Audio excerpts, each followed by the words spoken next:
I have a Mario Kart problem, and it's something that I have been conflicted with so much because it's a series that I adore. I'll never forget my first time playing Mario Kart 64. My mom went away on a trip. She came home with a cartridge for Mario Kart 64, and me, my brother, and my sister played that endlessly for years. And it's the same with every other entry in the series. I just lost countless hours playing them. I'd always go through and get gold on every single 50cc, every single 100cc, and every single 150cc cup. But the more I go on, the more I play Mario Kart, the more I go back and play older Mario Kart games, I run into a problem with the series in general. And over the past while, I've dipped in and out of different entries from Mario Kart DS, Mario Kart 7, Mario Kart Wii, Mario Kart Double Dash, and honestly, without a multiplayer component like Mario Kart 8 Deluxe, I just don't find these games that fun anymore, and I think I've identified three problems. The first is about the new mechanics introduced into each game and how they don't actually change that much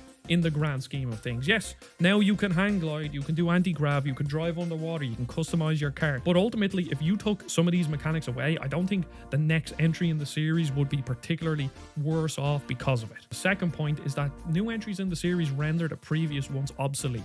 Once Double Dash came out, there was almost no reason to play Mario Kart 64. Once Mario Kart Wii came out, there was almost no point in going back to Double Dash.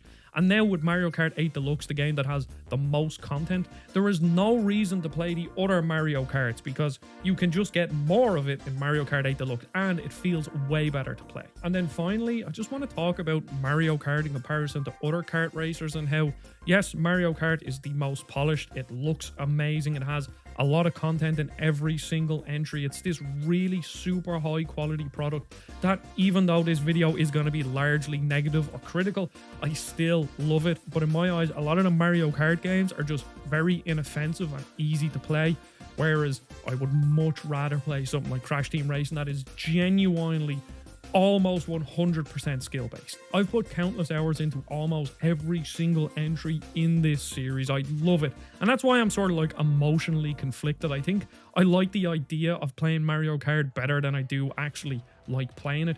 It's still a fun game, it's super high quality, but there's just not that much to do. When I go back and play a single player portion of all of these games, which is what you have to do because there's no multiplayer, if I play Double Dash, if I play Mario Kart 64, if I play Mario Kart Wii, all you're doing is maybe a time trial, which are fun, and I unlocked Funky Kong back in the day. But other than that, you're mostly just doing cups, trying to, I don't know, get gold in all the cups, which is something that I've done in all of these games. But that runs into the problem of having no multiplayer. Since the single player suite is fairly lackluster in every single one of them, when you go back and play them now, and you have nobody to play them with, or you have no multiplayer mode like in Mario Kart 8 or Mario Kart 7. I'm not actually sure if Mario Kart 7 servers are still up, but obviously they are Mario Kart 8. But then that creates a problem of only having a single player suite of content to play. And when you have these single player suites, the AI is only so good and it's only so engaging. So even when you're playing on 150cc, you run into a problem of just kind of feeling a bit bland. And that's where you want to compare the game to Crash Team Racing, because Crash Team Racing is hands down the best kart racer ever made. Nobody has even come close to it. Crash Team Racing mechanically is so sound and you are constantly engaged. Now, I'm awful at the game now, but back when Nitro Fuel came out, I loved it. I was getting really good at it, but I haven't played it since like 2019. So when I went back to capture footage, I was slowly getting back to the ropes. I was chaining boosts. I was trying for some shortcuts, and I was reminded of this is how you make a constantly engaging kart racer. Because at every single turn, every single jump, every single point of a track, you are thinking of how to chain your boosts. And okay, well, if I jump here, I can chain this boost into a double boost.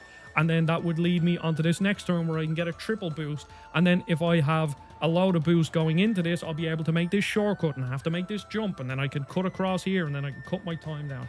And that is how you make a kart racer. And unfortunately, every single Mario Kart game pales in comparison mechanically. Yes, they might be more fun as a party game, but if you're playing it solo or you're trying to be really good in multiplayer, it feels like there's a lot of RNG in Mario Kart. Yes, there's RNG in Crash Team Racing, but not as much. In most cases, if you are the best racer, you will win the race in Crash Team Racing. Whereas in Mario Kart, you can be the best racer by far, and you'll still come fourth because you'll be first basically the whole round. You'll be chaining all your boosts. You'll be doing really well.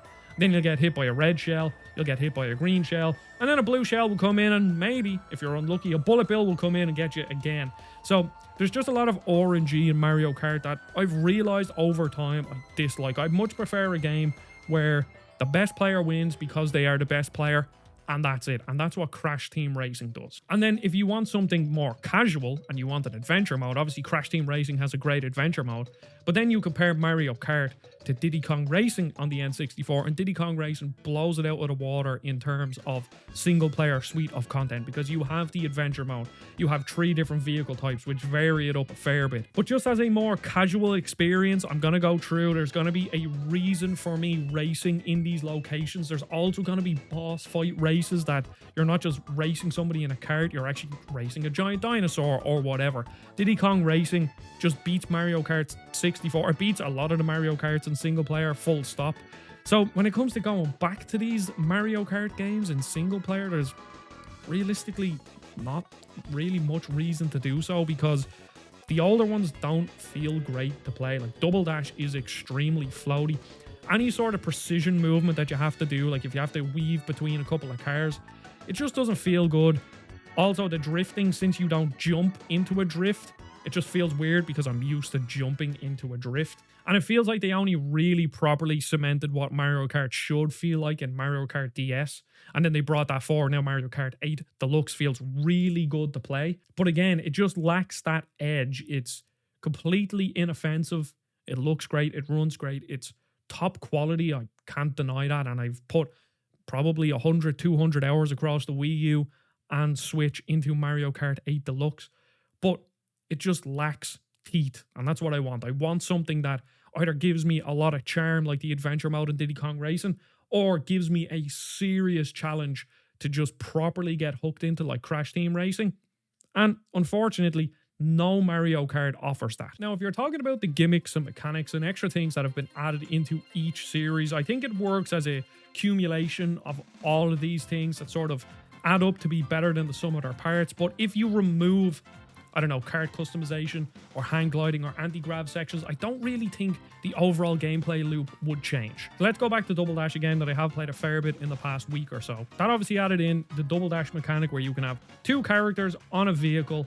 They can swap between the driver and the attacker, I guess. I don't know what you actually call it. And it means you can have 2 items. Now, one thing that this adds, and it does add a really good wrinkle into multiplayer that I would like to see in future Mario Kart iterations, is that when you pick up 2 items, each character holds one, and you can swap the character out, so then you can choose what item you want to use. Whereas in Mario Kart 8, you have to use the first item and then you have to use the second item, and there's no way of swapping it. And that is a mechanic that I do genuinely think, especially from a competitive or multiplayer standpoint, it changes it completely. But then the Double Dash mechanic, apart from that, does nothing. That's the only thing it does. It's a visual gimmick, I guess.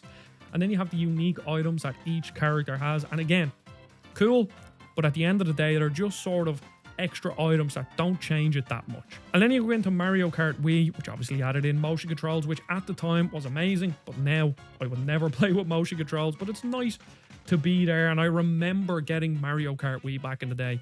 My dad and brother were away for some trip with his football team.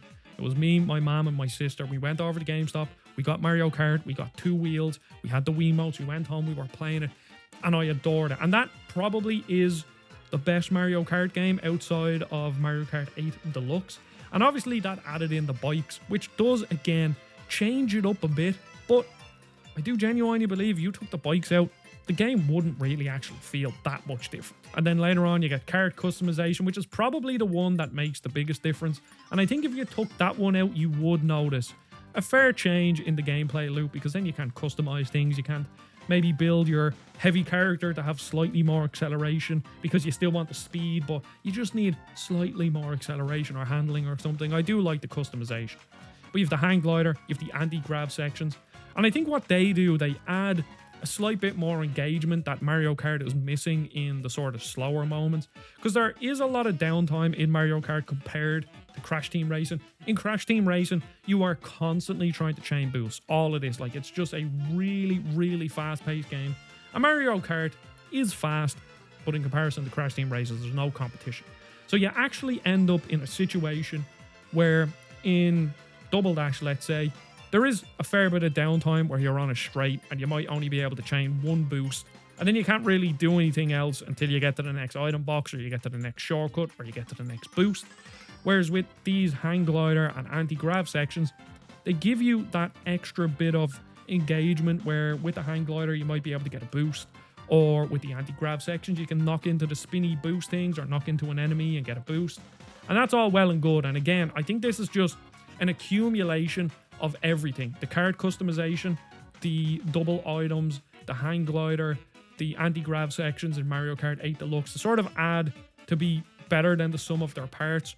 But if you took one or two of them parts out, I don't really think the gameplay would change all that much. And that's the problem with these mechanics. They're all just very surface level, which I think is what Mario Kart is now. That's probably what they're going for. I understand that there is a massive casual audience for Mario Kart. Now, I love playing Mario Kart multiplayer because it adds an extra wrinkle to it. You're no longer playing against sort of boring AI. You're playing against real people. And ever since the Wii, I've just played it endlessly, hundreds upon hundreds of hours across the Wii, Wii U, 3DS, and Switch. That's just what I love to do in Mario Kart. But there's always that RNG element. And I don't really know how you fix this because that's just part of a casual game. You will be first for almost all of the race. You will be perfectly taking corners. You'll be taking all your shortcuts. And then you'll get hit by 3 items and you'll finish 4th or 5th. And yes, there will probably be some Mario Kart Pro in here that's like, oh, well, you should have had 2 green shells. And yes, you can only defend against so much in Mario Kart. You can have a really good defense game, but there will be times where you just get absolutely bombarded with items and there's nothing you can do. And that's what I dislike about the multiplayer. And what I would love to see in the future is a Mario Kart competitive mode. And the only 3 items that you can get in it are bananas, green shells, and boosts. They are the only 3 items. And maybe you reduce the item box number, so then it's almost like the 1v1 arena equivalent in Smash Bros, where all the professionals play on the small one with no crazy multipliers and items dropping in, whereas this is that but for Mario Kart. Just strip away. So then it's all down to banana placement. It's all down to actually being able to hit your green shells, and it's all down to just defending against items and taking corners. I would love to see it. Now, I have to end this video by just saying that I will always love Mario Kart. I always have, I still do, and I probably always will. But that doesn't mean that I don't have a lot of problems with it. And I guess one of the main critiques I can already see in the comments of this video is that people will say that I want Mario Kart to be something that it isn't. And I think that is definitely true. There is an element to this where I want Mario Kart to be this ultra hardcore, proper min-maxing. You have to take your corners perfectly. You have to chain boost like Crash Team Racing. There's all of these insane shortcuts. Like the shortcuts in Crash Team Racing are just crazy. I used to be able to do the Papu's Pyramid or Temple, whatever the map is called, the one where you loop and you jump over the gap. I used to be able to do that. Can't do it now. And that's what I mean. I can go back to Mario Kart 8 Deluxe and still be quite good at it, even though I haven't actually played that game in probably a year or 2. Whereas with Crash Team Racing, I went back and I started that game up and I was awful at it because there was just such a high skill ceiling.